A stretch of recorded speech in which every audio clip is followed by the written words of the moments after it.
31 मार्चला श्री स्वामी समर्थ महाराजांचा प्रकट दिन आहे। दरवर्षीप्रमाणे यावर्षी पण तो उत्सव आपण आपल्या मंदिरात साजरा करणार आहे।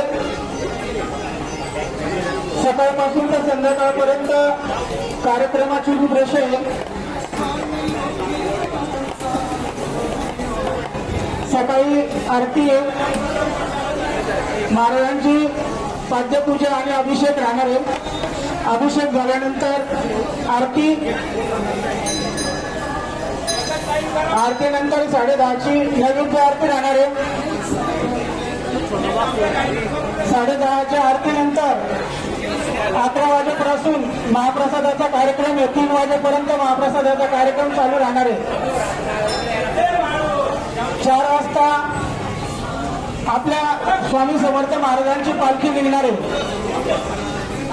त्या पालखीला सर्व भाविकांनी उपस्थित राहायचे।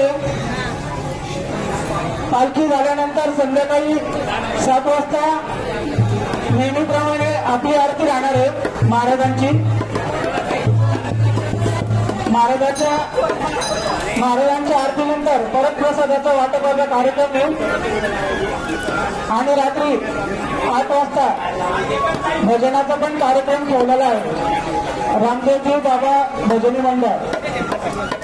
तरी सर्व भाविकांना विनंती आहे, त्या दिवशी सर्व भाविकांनी उपस्थित राहायचे।